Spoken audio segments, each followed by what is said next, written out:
In order to determine the absolute maximum bending stress developed in the steel shaft having a diameter of 65 millimeter that is subjected to two loads of 4 kilonewton making an angle of 30 degree with respect to the vertical z-axis as shown on the figure, we can start by first listing down all the forces on the shaft. Since I have two support reactions at point A and B and both are pin supports, therefore they will have two support reactions, one along the z-axis and other along the y-axis, as the motion is restricted along these directions.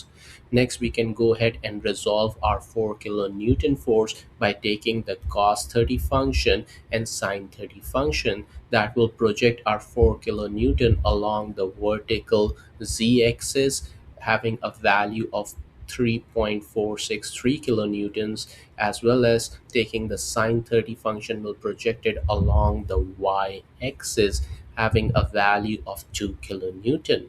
Now, once we have list down all the forces on the shaft, next we have to identify where will be the maximum bending moment, because at that specific point we will have the maximum bending stress. So to do that, we have to develop our bending moment diagrams. Now, in this case, since I have forces along the z-axis and y-axis, so we will develop these diagrams one by one, starting with the z-axis. Support reaction of AZ pointed in the upward direction, whereas our next force of 4 kilonewton that is projected along the z is pointing in the downward direction having a magnitude of 3.463 kilonewton, that is at a distance of 1.25 meter from point A. Next, I have again a force of 3.463 kilonewton acting in the downward direction at a distance of 2.25 meters from point A. Finally, we have our support reaction of BZ pointing in the upward direction. Now, once we have our free body diagram of all the forces acting along the z-axis, let's go ahead and figure out the value of these support reactions AZ and BZ. So we can go ahead and apply our equilibrium equation, starting with summation of moment at point A equals to 0, taking counterclockwise moment as 0. In this case, a z force won't create any moment since it is passing in the line of action at point A, whereas our first force of 3.463 kilonewton is going to make our clockwise moment with a moment arm of 1.25, whereas the second force of 3.46 kilonewton is also going to make our clockwise moment, but this time the moment arm is 2.25. Finally, BZ is going to create our counterclockwise moment with a moment arm of 3.5. Simplifying, we get our value of BZ equals to 3.463 kilonewtons. Next, we can go ahead and apply our second equilibrium equation of summation of forces acting along the z-axis equals to 0. In this case, AZ is pointing upward, that's why it is taken as positive, whereas 3.463 kilonewton forces are acting downward, that's why they are taken as negative, whereas our BZ is going upward as well. Simplifying, we also get our value of AZ as 3.463 kilonewtons. Now, once we have figured out all the forces on the free body diagram, let's go ahead and draw our shear force diagram and eventually draw our bending moment diagram. So to start with a shear force diagram, we can use a graphical method. In this case, point load is going upward, that's why my shear diagram is pointing from 0 all the way up to 3.463. Next, from point A all the way until my next force is acting, there is no additional force, so it will remain constant, whereas 3.463 kilonewton is pointing downward, so my shear force diagram is coming down from 3.43 all the way to 0. Similarly, I have an additional force acting in the downward direction that will move my shear force diagram from 0 to negative 3.63. Then finally, I have BZ going in the upward direction, so it moves back all the way to 0.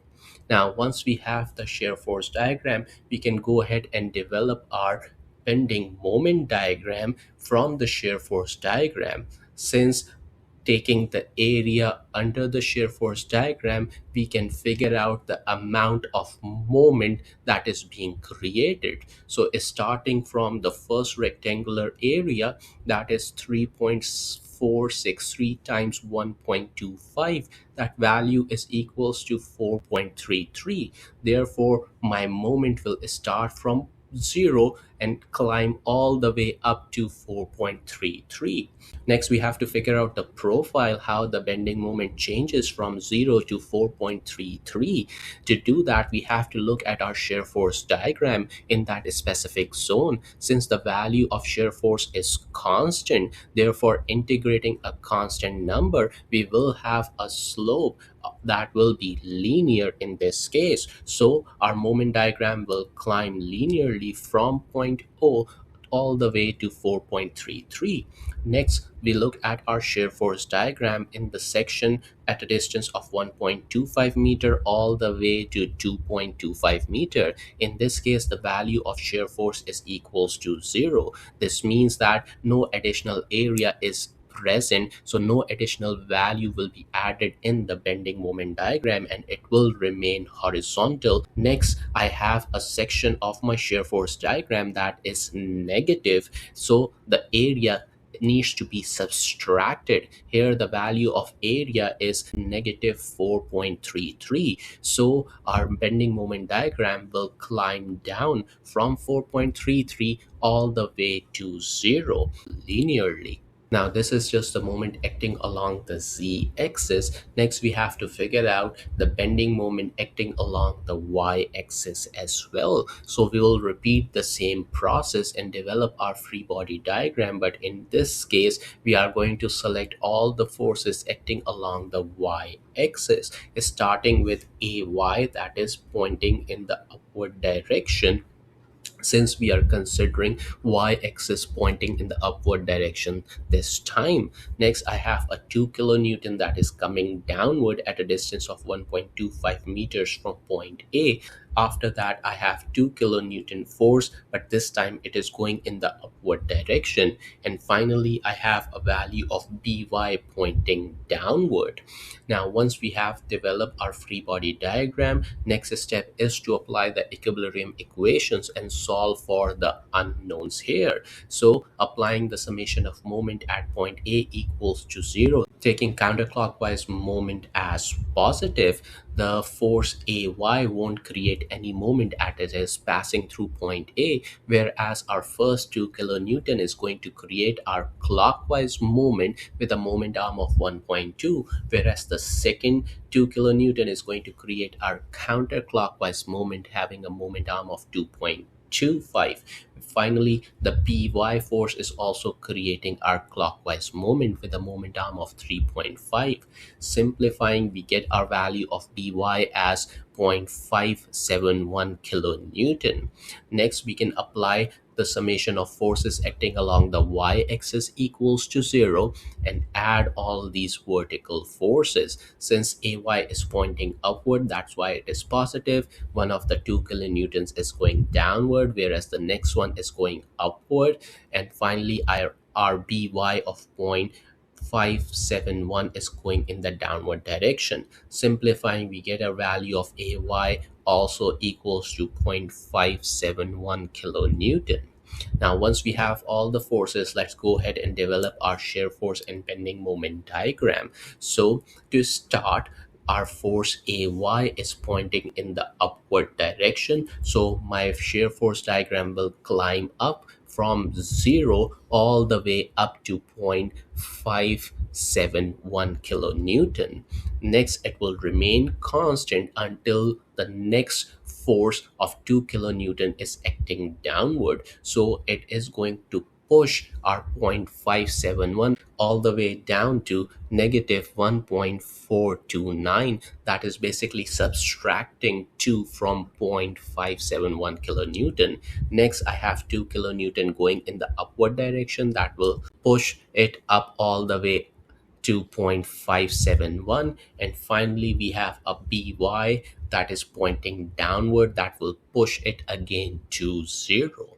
Once we have the shear force diagram, let's go ahead and develop our bending moment diagram next. To do that, we are going to calculate the area under the curve, since we are integrating the shear force to get our bending moment. So starting with first rectangular area, the value is coming as 0.7143. So our bending moment will climb from 0 all the way to 0.7143, and the profile will be linear since the shear force is constant in that specific region. Next, I have a negative area. So my negative area value is coming as negative 1.429. So my bending moment diagram will drop down from 0.7143, and subtracting negative 1.429 give us the value of negative 0.7143. Again, since it is constant in that zone, so I have a linear profile. My final area value is 0.7143, so it will climb back up all the way to 0.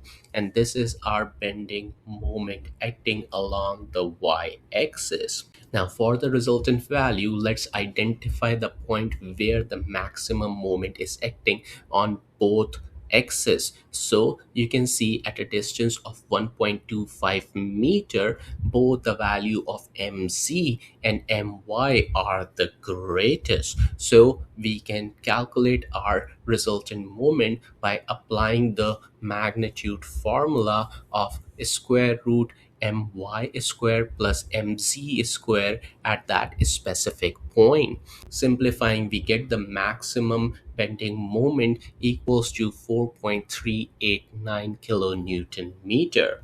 Now once we have the maximum bending moment, we can go ahead and apply our bending stress formula, which is stress is equals to bending moment maximum value times c, where c is a distance that is furthest away from the centroidal axis of the shaft, divided by the value of I, that is moment of inertia. So value of m is equals to 4.389 10 raised to power 3 times c, since the diameter of the shaft is 65 millimeter, and the maximum stress will act at the fiber that is furthest away, so that will be the radii of the shaft. Finally, I have I, that is the moment of inertia. Since it is a geometric property, it is based on the cross section of the shaft. Here we have a circular cross section, so the value of I is equals to